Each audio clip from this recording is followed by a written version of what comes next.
هذا انا ملي ديت الباك، وهكا كنت كنتخيل الحياة اللي غادي نعيش في الجامعة.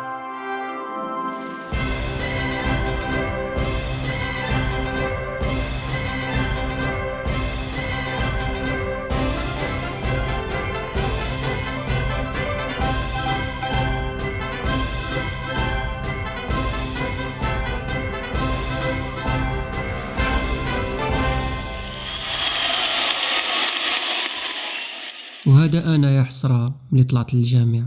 وحط لنا ناكلو هاد الطالب، غادي نبقاو نتفرجوا فيك واقيلا ياك.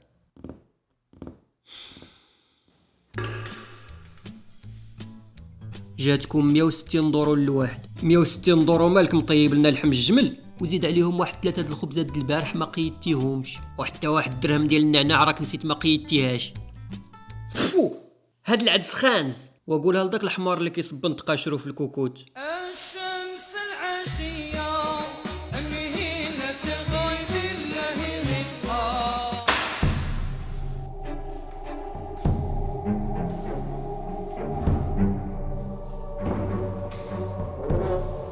يلا الرفاق، راه كاينه مواجهه مع الاخوان.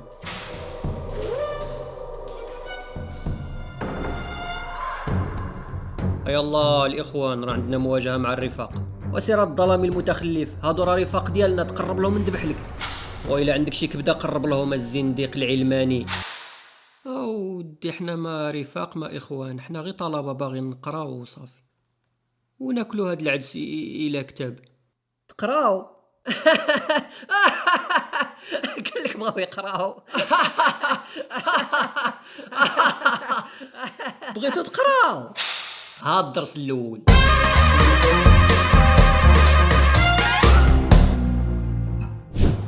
تخيل معايا صديقي انك من بعد ما ديتي الباك ومشيتي للجامعه العموميه باش تكمل القرايه ديالك كتلميذ عادي، عندك افاق واحلام انك تنجح وتخرج وتجيب معاك داك الشهاده الجامعيه تفرح بها الوالدين ديالك وتشد الصف مع خوتك في برنامج التقاعد المبكر مع الطلبه المعطلين. تخيل ان هذا الحلم الجميل ديالك كامل ما غيتحققش، لانك ببساطه غتخرج مكفن من الجامعه من بعد ما تم الاغتيال ديالك من طرف فصيل من الفصائل الطلابيه اللي كاينه في الجامعه.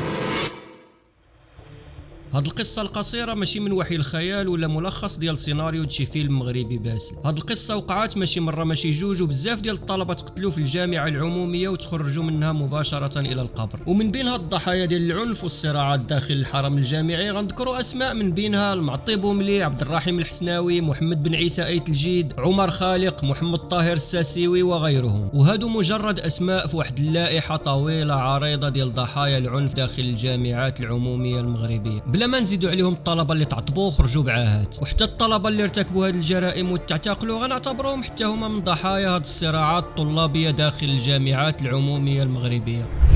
كيضربوا فيه هو كيغوت، كنسمعوا تيقول اخويا الخمار انا مشيت، اخويا الخمار انا مشيت. هذا كلام من الاخر اللي سمعت من عنده. يعني كان النيه ديال القتل على اعتبار ان ديك الضربات ديال اللي جاتو كان اللي جاتو في راسو، جاتو في يعني في مناطق مختلفه من الجسم ديالو.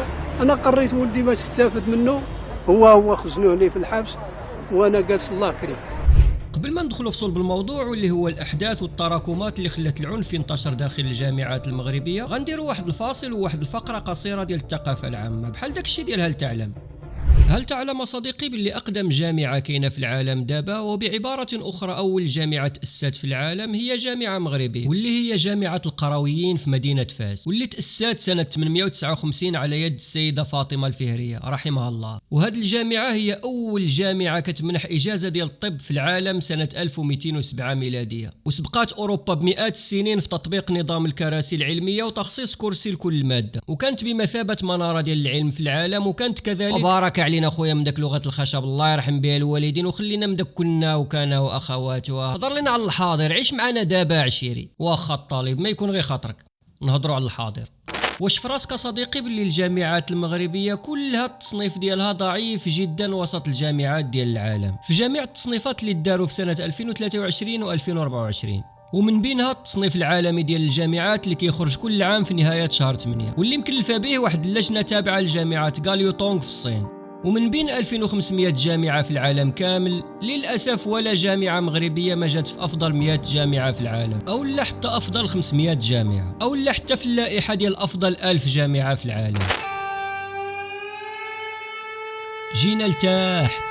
وكذلك حتى في التصنيف العالمي اللي دارته هذا العام المؤسسة ديال انسايد مونك الأمريكية المتخصصة في التصنيفات والمؤشرات العالمية بين الدول، فمن بين 199 دولة في هذا التصنيف احتل المغرب المرتبة 154 عالميا من حيث جودة التعليم العالي، وهي مرتبة متدنية جدا، مع العلم أنه كاين دول عربية اللي احتلوا مراتب متقدمة في التصنيف، بحال السعودية مثلا اللي احتلت المرتبة 1 عربيا والمرتبة 16 عالميا، والإمارات جات في المرتبة 20 عالميا، كتبعها لبنان في المرتبة 40، ومصر والأردن في المرتبة 50 و53 على التوالي، والمغرب الحبيب في المرتبة 154.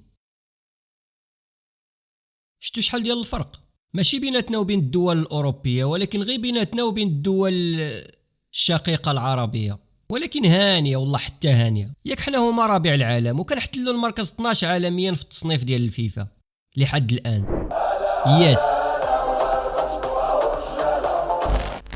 انتهى الفاصل أصدقائي، ونرجعوا للموضوع الرئيسي ديالنا واللي هو تاريخ الفصائل والحركات الطلابية الجامعية. في نهاية سنة 1956 تأسس ما يسمى بالاتحاد الوطني لطلبة المغرب كمنظمة نقابية لطلبة الجامعة والثانوية، وتم انتخاب مجدي كأول رئيس للمنظمة إلى جانب الملك الراحل الحسن الثاني اللي كان ولي العهد في ذاك الفترة، وتنتخب كرئيس شرفي للمنظمة والمؤتمر الأول ديالها. الاتحاد الوطني لطلبة المغرب أو الأوطيم هي أول منظمة طلابية استطاعت أنها تلعب واحد الدور بارز في المشهد السياسي المغربي طيلة عقود من الزمن. وفي البداية ديالها كانت أوطيم تابعة لحزب الاستقلال اللي كان قوي آنذاك واللي كان بمثابة الأب ديالها، وكان التوجه ديال أوطيم آنذاك توجه وطني، وكانت كترفع شعارات الوحدة الوطنية. واستمرت هذه العلاقة ما بين أوطيم وحزب الاستقلال حتى لسنة 1959 فين غينشق واحد الحزب عن حزب الاستقلال ويتسمى بحزب الاتحاد الوطني للقوات الشعبية، وهنا أوطيم غتولي تابعة لهذا الحزب. وتم التعبير عن هذه التبعية بصراحة خلال المؤتمر الخامس ديال المنظمة اللي انعقد في شهر غشت سنة 1959 واللي ايدات فيه المنظمة حكومة عبد الله ابراهيم. ولكن في سنة 1960 تم إقالة هذه الحكومة من طرف الدولة، ومباشرة من بعد الإقالة توجه هذا الحزب لمعارضة نظام الحكم في المغرب، وإيدات أوطيم الموقف ديالو وقفات في الصف ديالو في معارضة النظام، وتبنات ما تسميه في أدبياتها بالنضال الشعبي الجماهيري. وفي المؤتمر ديالها السادس سنة 1961 تم تنحية الملك الراحل الحسن الثاني من الرئاسة الفخرية للاتحاد الوطني لطلبة المغرب، وأعلنت المنظمة القطيعة مع النظام اللي خلاها سنة 1962 أنها تقاطع أول دستور للبلاد. وفي أكتوبر سنة 1964 جرت أول محاولة لحل الاتحاد الوطني لطلبة المغرب بدعوى عدم ملائمة قانونها الأساسي مع مضمون قرار وزير الداخلية آنذاك. هذا القرار خلى أوطيم أنها تخوض نضالات كبيرة خلت النظام أنه يتراجع على قرار الحل. في سنة 1965 وقع واحد التصعيد كبير في الأحداث على إثر واحد القرار ديال وزير التعليم اللي كيقول أن التلاميذ اللي فاتوا واحد العمر معين ما عندهمش الحق يكملوا الدراسة ديالهم، وبالتالي يجب طردهم للمؤسسات. وهذا القرار كان غادي يطبق على 60% من التلاميذ المغاربة، وبالتالي فالتلاميذ والأسر ديالهم ما تقبلوش هذا القرار ورفضوه بشكل قاطع. وبتوجيه وتأطير من الاتحاد الوطني ديال طلبة المغرب، فالتلاميذ ديال معظم المدن المغربية وبالخصوص التلاميذ ديال مدينة الدار البيضاء غادي يخرجوا للشارع نهار 23 مارس من هذه السنة واللي هي سنة 1964، وغادي ينظموا مظاهرات واحتجاجات كبيرة ضد هذا القرار اللي خرج به وزير التعليم. ومن اللي خرجوا التلاميذ للشارع التحقوا بهم الطبقات الشعبية بمختلف ألوانها من عمال ومعطلين وغيرهم، وغادي تتحول من مجرد مظاهرة تلاميذية لانتفاضة شعبية كبيرة وظهرت فيها أعمال شغب، ووقع صدام ما بين المتظاهرين والقوات العمومية، وغادي توقع اشتباكات عنيفة بيناتهم. وهنا في المظاهرات غادي تخرج على السيطرة ديال القوة العمومية، وهنا فين غتعطى الأوامر للجيش أنه ينزل ويضرب المتظاهرين بالرصاص الحي، وغادي يطيحوا في هذا النهار بزاف ديال الضحايا. كاين اللي كيقول باللي طاحوا آلاف الضحايا هذا النهار، وكاين اللي كيقول بالمئات، إضافة إلى العدد الكبير من الجرحى والمعتقلين.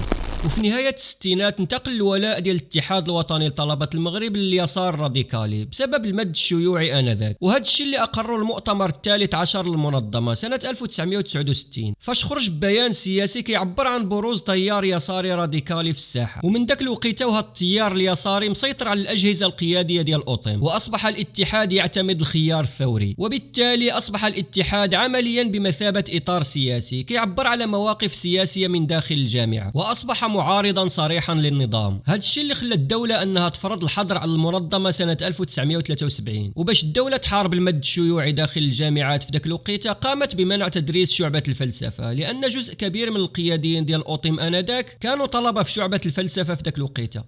من بعد غادي ترفع هذا الحظر اللي دارته الدولة على المنظمة سنة 1978، ولكن مع ذلك أوطم ما غاديش تستمر بزاف. فمن بعد 3 سنين من بعد رفع الحظر عليها، وبالتحديد في المؤتمر الوطني 17 اللي انعقد سنة 1981 واللي ما غينجحوش فيه المؤتمرين في انتخاب قيادة جديدة لأوطم، وبالتالي غادي يفشل المؤتمر وغادي توصل أوطم لواحد الطريق مسدود. ومن ذاك الوقيته غادي يولي واحد الفراغ تنظيمي في الساحة الطلابية، وغادي تنتقل الجامعة إلى حكم الفصائل الطلابية. وفي هذه المرحلة كان فصيل الطلبة القاعدين هو اللي مسيطر على أغلبية الساحات الجامعية.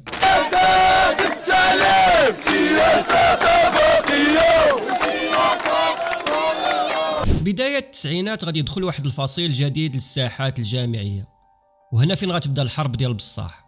الفصيل الجديد اللي قرر انه يدخل للساحه ويدير حتى هو بلاصتو في الجامعات هو فصيل الاسلاميين المتمثل في جماعه العدل والاحسان وحركه الاصلاح والتجديد، واللي غادي يولي فيما بعد هو الفصيل الاول من حيث عدد الافراد في داخل كل الجامعات المغربيه. بمجرد دخول هذا الفصيل للساحات الجامعيه غادي يوقع صدام مباشر بينه وبين الفصائل اليساريه اللي كانت مسيطره على الجامعات انذاك، ووقعوا مواجهات عنيفه بين هذه الفصائل ادت لسقوط قتلى وجرحى. فقد كانت هذه الصراعات بالنسبه لهذه الفصائل هي صراعات حياه او موت، وكثر القتل والجرح من كل الاتجاهات، يعني ما نقولش ان اتجاه كان اكثر عنف من الاتجاه الاخر. وكانوا كيوقعوا كذلك محاكمات داخل الساحه الجامعيه، وهذه المحاكمات كانوا كيحكموا فيهم على طلبه معارضين لتوجه ما. مثلا واحد الفصيل كيحكم على واحد الطالب اللي تابع لواحد الفصيل اخر اللي كيعارض التوجه ديال هذا الفصيل هذا، واللي كيحكم على هذا الطالب هما طلبه اخرين، يعني حتى هما طلبه كيحكموا على هذا الطالب. وهذه الاحكام اللي كتخرج بها هذه المحكمه اللي يقدروا يحكموا بها على ذاك الطالب هي احكام عرفيه في داخل الجامعه، يعني كتشبه تقريبا لتطبيق الحدود، رغم ان المحاكمين يقدروا يكونوا يساريين ويقدروا يكونوا اسلاميين. فيقدروا يحكموا على بنادم يقطعوا له يد، يقدروا يحكموا عليه انه يحسنوا له شعره، يقدروا يحكموا عليه انه يتجلد، يقدروا يعني احكام متنوعه. صافي بقاو كيحاكموني باش شنو، واحد حاكمني باللي تقطع لي يدي، واحد حاكمني باللي تقطع لي شعري وحجباني. صافي قرروا الحكم باللي تقطع لي شعري وحجباني ويديا، وبزاف ديال الطلبه باللي قرروا بان تقطع لي يديا غير حسنوا لي شعري وحجباني. وتقرر هذا الحكم هذا وضربوني وحسنوني وتعداو عليا، كانوا رابطيني، غمضوا لي عيني وانا بقيت نغوت. قلتلهم يحيدوا لي، داروا لي شان على عيني وبقيت نحيدو. وفي بداية العقد الأول من الألفية الثالثة غادي يبان واحد العنف جديد داخل الجامعة المغربية. هذا العنف ماشي نتيجة عن صراع إيديولوجي كما هو الحال ما بين اليساريين والإسلاميين، وإنما هو نتيجة صراع عرقي وهوياتي بين فصائل جديدة ظهرت في الساحات الجامعية، بحال فصيل الحركة الثقافية الأمازيغية وفصيل الطلبة الصحراويين.